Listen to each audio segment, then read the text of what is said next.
বৃহস্পতিবার সচিবালয়ে আগুনের ঘটনার পর দুদিন ছিল সাপ্তাহিক ছুটি। দুদিন পর আজ অফিস খুলেছে। যে 5 মন্ত্রণালয়ের অফিস পুড়ে গেছে সেই মন্ত্রণালয়ের কর্মকর্তা কর্মচারীরা আজ বাইরে অফিস করছেন। আগামীকাল থেকে সীমিত সংখ্যক সাংবাদিকদের অস্থায়ী পাস দেওয়া হবে। সচিবালয়ের আজকের অবস্থা জানতে রফিকুল বাশারের সাথে যোগাযোগ করছি। তিনি সচিবালয়ের সামনে আছেন। বাশার, আগুনের পর সচিবালয় তো আজ খুলেছে এবং আমরা যতটুকু জানতে পেরেছি তথ্য উপদেষ্টা কথাও বলেছেন। তো তিনি কি বলেছেন সে বিষয়ে আপনার কাছে কি তথ্য রয়েছে আমাদেরকে জানাবেন।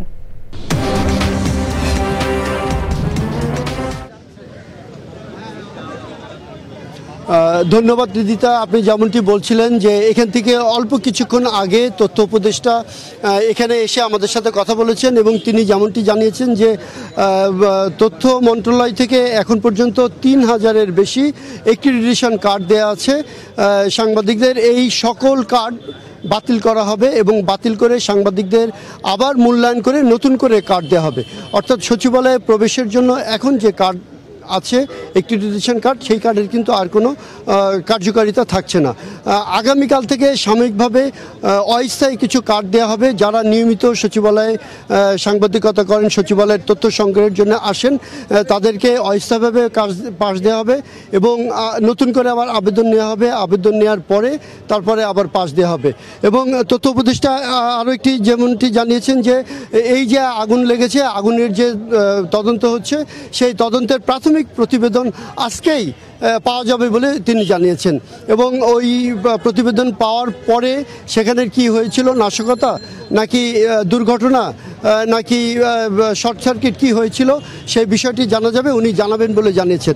আমরা দেখেছি যে সাংবাদিকদের যেহেতু এখানে যে প্রবেশের নিষেধাজ্ঞা ছিল, এ বিষয়ে সাংবাদিকরা কথা বলতে স্বরাষ্ট্র উপদেষ্টার কাছে গিয়েছিলেন।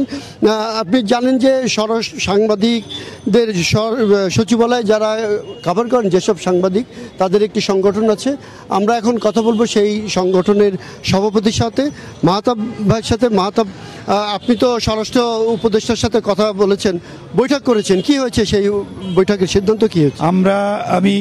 আমি ফসিউদ্দিন মাহতাব, বাংলাদেশ সেক্রেটারিয়েট রিপোর্টার্স ফোরামের সভাপতি সহ আমার সাধারণ সম্পাদক মাসুদুল হক সহ আমাদের নেতৃত্বে 21 সদস্য বিশিষ্ট সচিবালয়ের যে সিদ্ধান্ত কি হয়েছে, সিদ্ধান্ত যেটা হয়েছে সেটা হলো যে আমরা উপদেষ্টা মহোদয়ের কাছে বলেছি যে সচিবালয়তে যারা কর্মরত প্রতিদিনের যারা রিপোর্টিং কভার করতে আসেন, তারা এই সম্প্রতি অগ্নিকাণ্ডের ঘটনার প্রেক্ষিতে আসতে পারেননি। কোন কারণে স্বরাষ্ট্রমন্ত্রী মহোদয়, উপদেষ্টা মহোদয় ব্যাখ্যা দিয়েছেন।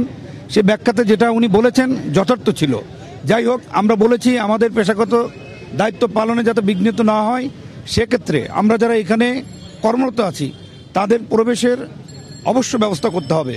উনি আমাদের কথাগুলো শুনলেন, শোনার পরে যৌক্তিক কথাগুলো শোনার পরে উনি আমাদের আগামী 15 দিনের জন্য অস্থায়ীভাবে সচিবালয়ে প্রবেশের জন্য উনি সম্মতি হয়েছেন, উনি অনুমতি দিয়েছেন। আমরা আগামীকাল থেকেই এখানে যারা আছি তারা এখানে প্রবেশ করতে পারবে, সাংবাদিকরা প্রবেশ। সব যে রেশন কার্ড বাতিল করা হলো, তথ্য উপদেষ্টা বললেন, এ বিষয়ে আপনারা কোনো কথা বলতে পেরেছেন বা বলবেন কিনা? বলেছিলাম যৌক্তিকতা, কারণ কি বলেছিলেন যে উচ্চ পর্যায়ের সিদ্ধান্তের প্রেক্ষিতে শুধু সাংবাদিকদের অ্যাক্রিডিটেশন কার্ড বাতিল করিনি, এখানে কর্মকর্তা কর্মচারী সচিবালয়তে যারা আছেন প্রত্যেকের কার্ড বাতিল করা হয়েছে। সেক্ষেত্রে আমাদের জন্য বিশেষভাবে উনি বিবেচনা করে সাংবাদিকদের জন্য প্রবেশের উনি সুব্যবস্থা করেছেন। এটা আমাদের পক্ষ থেকে তাকে ধন্যবাদ জানিয়েছি। ধন্যবাদ আপনাকে। রিদিতা, যেমনটি শুনছিলেন, এই হচ্ছে অবস্থা। আগামীকাল থেকে কিছু সংখ্যক সাংবাদিকদেরকে সচিবালয়ে প্রবেশের অনুমতি দেওয়া হবে, আর অন্যান্য সকলকে কার্ড দেওয়ার জন্য আবার আবেদন নিয়ে নতুন করে পর্যালোচনা করে তারপরে দেওয়া হবে। এই ছিল আমার কাছে শেষ খবর।